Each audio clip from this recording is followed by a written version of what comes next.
नमस्कार दर्शक बंधु, आज ହେଉଛି 23 अगस्त शुक्रवार 2024 मसीहा भाद्रव मास कृष्ण पक्ष सिंह 8 दिन। आज निषेध खाद्य ହେଉଛି मूला एवं दिन 2:52 पर बेल। तेणुक आज आम मूला एवं बेल को खाद्य हिसाब से ग्रहण करवा नहीं। एबे आसतु जानिबा मेष ठारू मीन पर्यंत 12 गोटी राशि राशिफल विषय। मेष राशि जात व्यक्ति विशेष मानक आज कर्म क्षेत्र में बाधा विघ्न दूर हेब। विद्यार्थी मानक दिनटी शुभ रही। पारिवारिक जीवन सुखप्रद हेब। आज आपणकर स्वास्थ्यगत समस्या देखा दे पारे, तेणु जगी रखी चलतु। अधिक शुभत्व प्राप्ति आपण शिवलिंग 7 कोटी दुदुरा फूल अर्पण करी दूर यात्रा आरंभ करंतु। वृष राशि जात व्यक्ति विशेष मानक आज कर्म क्षेत्र में उच्च पदाधिकारी ठारू प्रशंसा लाभ करेंगे। पूर्वर थिबा बाधा विघ्न दूर हेब। आज अन्य मानक ठारू किछि द्रव्य बा उपहार प्राप्त करि पारंती। व्यवसायी मानक दिनटी अनुकूल रही। भाई भौणी मध्य उत्तम संपर्क स्थापन हेब। अधिक शुभत्व प्राप्ति आपण धला गाई को घास खाइबा दे दूर यात्रा आरंभ करंतु। मिथुन राशि जात व्यक्ति विशेष मानक आज आपणकर दूर यात्रा जोग रही। कर्म क्षेत्र में पूर्वर थिबा बाधा विघ्न दूर हेब। विद्यार्थी माने उच्च विद्या दूर यात्रा करि पारंती। पारिवारिक जीवन और दाम्पत्य जीवन सुखप्रद हेब। व्यवसायी माने व्यवसाय रे लाभवान हेबे। अधिक शुभत्व प्राप्ति आपण दही खाई दूर यात्रा आरंभ करंतु। कर्कट राशि जात व्यक्ति विशेष मानक आज आपण छोट छोट कथारे रागी जाई पारंती। आज आपणकर मानसिक चिंता बढ़ी जाई पारे। विद्यार्थी मानकु परिश्रम करने को पड़िबो। पारिवारिक जीवन रे मनातर मंतातर देखा दे पारे। सरकारी कर्मचारी मानक दिनटी शुभ रही। अधिक शुभत्व प्राप्ति आपण पक्षी मानकु किछि खाद्य खाइबाकु दे दूर यात्रा आरंभ करंतु। सिंह राशि जात व्यक्ति विशेष मानक आज आपण संतान मानकर कार्यकलाप को नहीं चिंतित हो पारंती।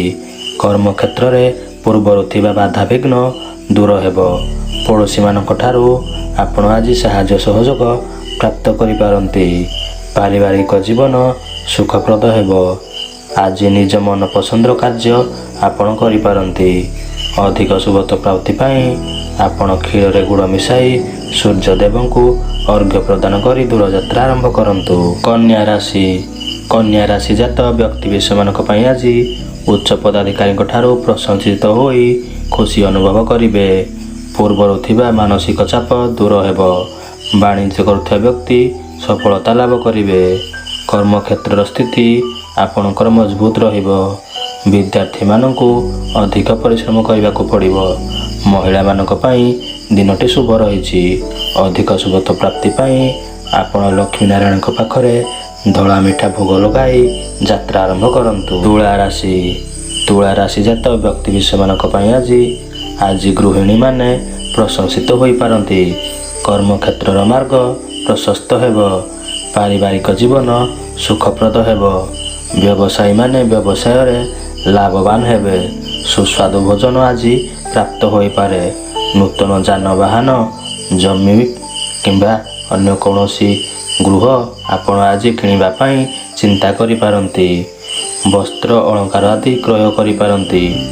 आज आपण पई शुभ रंग हेउची गोलापी एवं अधिक शुभत्व प्राप्ति आपण धला गाई को रोटी और गुड़ खाइबा को दे दूर यात्रा आरंभ करंतु। बिच्छा राशि जात व्यक्ति विशेष मानक आज आपण आज कटु कथा कही किंबा विवादीय मंतव्य दे असुविधारे पड़ी पारंती।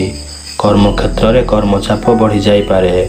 मनर कथा को अन्य आगे प्रकाश करंतु नहीं। अशांतिर वातावरण सृष्टि होई पारे। कौनसी एग्रीमेंट रे आज आपण दस्तखत करने पूर्व भावी चिंती दस्तखत करंतु। अन्य को सहायता करने को जाई निजे असुविधारे पड़ी पारंती। आज स्वास्थ्यगत समस्या देखा दे पारे। जानवाहन चलाचल बेले सतर्कता अवलंबन करंतु। अधिक शुभत्व प्राप्ति आपण हनुमान चालीसा पाठ करी दूर यात्रा आरंभ करंतु। ଧନୁ ରାଶି ଜାତ ବ୍ୟକ୍ତିବିଶେଷମାନଙ୍କ ପାଇଁ ଆଜି ସନ୍ତାନଙ୍କର କାର୍ଯ୍ୟକଳାପକୁ ନେଇ ଖୁସି ଅନୁଭବ କରିବେ। ଆୟ ଅପେକ୍ଷା ବ୍ୟୟ ଅଧିକ ହେବ। ପାରିବାରିକ ଜୀବନ ମଧ୍ୟମ ରହିବ। ମାଆଙ୍କର କିମ୍ବା ସ୍ତ୍ରୀଙ୍କର ସ୍ୱାସ୍ଥ୍ୟଗତ ସମସ୍ୟାକୁ ନେଇ ଖର୍ଚ୍ଚାନ୍ତ ହୋଇପାରନ୍ତି। କିଛି ନୂତନ କାର୍ଯ୍ୟ ଆଜି ଆପଣ ଆରମ୍ଭ କରିପାରନ୍ତି। ଅଧିକ ଶୁଭତ୍ୱ ପ୍ରାପ୍ତି ପାଇଁ ଆପଣ ଶିବଲିଙ୍ଗରେ 7 ଗୋଟି ବେଲପତ୍ର ଅର୍ପଣ କରି ଦୂରଯାତ୍ରା ଆରମ୍ଭ କରନ୍ତୁ। ମକର ରାଶି ଜାତ ବ୍ୟକ୍ତିବିଶେଷମାନଙ୍କ ପାଇଁ ଆଜି ବ୍ୟବସାୟୀମାନଙ୍କ ପାଇଁ ଦିନଟି ଶୁଭ ରହିଛି। ଦେହ ମନ ସୁସ୍ଥ ରହିବ। କୌଣସି ନୂତନ କାର୍ଯ୍ୟ ଆଜି ଆପଣ ଆରମ୍ଭ କରିପାରନ୍ତି। ଉଚ୍ଚ ପଦାଧିକାରୀଙ୍କ ଠାରୁ ପ୍ରଶଂସିତ ହେବେ। ବନ୍ଧୁଙ୍କ ଠାରୁ ଉପହାର ପ୍ରାପ୍ତ କରିପାରନ୍ତି। ବହୁତ ଦିନରୁ ଅପେକ୍ଷା କରିଥିବା ସମ୍ବାଦ ଆଜି ଆପଣ ପ୍ରାପ୍ତ କରିପାରନ୍ତି। ମହିଳାଙ୍କ ପାଇଁ ଦିନଟି ଶୁଭ ରହିଛି। ଅଧିକ ଶୁଭତ୍ୱ ପ୍ରାପ୍ତି ପାଇଁ ଆପଣ ହନୁମାନଙ୍କ ସିନ୍ଦୁର ମଥାରେ ଲଗାଇ ଦୂରଯାତ୍ରା ଆରମ୍ଭ କରନ୍ତୁ। କୁମ୍ଭ ରାଶି ଜାତ ବ୍ୟକ୍ତିବିଶେଷମାନେ ଆଜି ଉଚ୍ଚ ପଦାଧିକାରୀଙ୍କ ଠାରୁ ପ୍ରଶଂସା ଲାଭ କରିପାରନ୍ତି। ହଠାତ୍ କିଛି ଅର୍ଥ ପ୍ରାପ୍ତି ହୋଇପାରେ। କର୍ମକ୍ଷେତ୍ରରେ ପୂର୍ବରୁ ଥିବା ବାଧାବିଘ୍ନ ଦୂର ହେବ। ଅଟକି ରହିଥିବା କାର୍ଯ୍ୟକୁ ଆଜି ଆପଣ ତ୍ୱରାନ୍ୱିତ କଲେ ସମାପ୍ତ କରିପାରିବେ। କୌଣସି ବନ୍ଧୁ କିମ୍ବା ପଡ଼ୋଶୀଙ୍କ ସହିତ ମନୋମାଳିନ୍ୟ ଥିଲେ ତାହା ଦୂର ହେବ। ଅଧିକ ଶୁଭତ୍ୱ ପ୍ରାପ୍ତି ପାଇଁ ଆପଣ କାହାକୁ ରୁଟି ଖାଇବାକୁ ଦେଇ ଦୂରଯାତ୍ରା ଆରମ୍ଭ କରନ୍ତୁ। ମୀନ ରାଶି ଜାତ ବ୍ୟକ୍ତିବିଶେଷମାନଙ୍କ ପାଇଁ ଆଜି ସନ୍ତାନଙ୍କ କାର୍ଯ୍ୟକଳାପକୁ ନେଇ ଚିନ୍ତିତ ହୋଇପାରନ୍ତି। ସ୍ୱାସ୍ଥ୍ୟଗତ ସମସ୍ୟା ଦେଖାଦେଇପାରେ। ବ୍ୟବସାୟୀମାନେ ବ୍ୟବସାୟରେ ଲାଭବାନ ହେବେ। କର୍ମକ୍ଷେତ୍ର ସ୍ଥିତି ମଧ୍ୟମ ରହିବ। ପାରିବାରିକ ଜୀବନ ମଧ୍ୟ ମଧ୍ୟମ ରହିବ। ସେୟାର ମାର୍କେଟରେ ଆଜି ଇନଭେଷ୍ଟ କରନ୍ତୁ ନାହିଁ। ଅଧିକ ଶୁଭତ୍ୱ ପ୍ରାପ୍ତି ପାଇଁ ଆପଣ ଭଗବାନ ଶିବଙ୍କୁ ଦର୍ଶନ କରି ଦୂରଯାତ୍ରା ଆରମ୍ଭ କରନ୍ତୁ।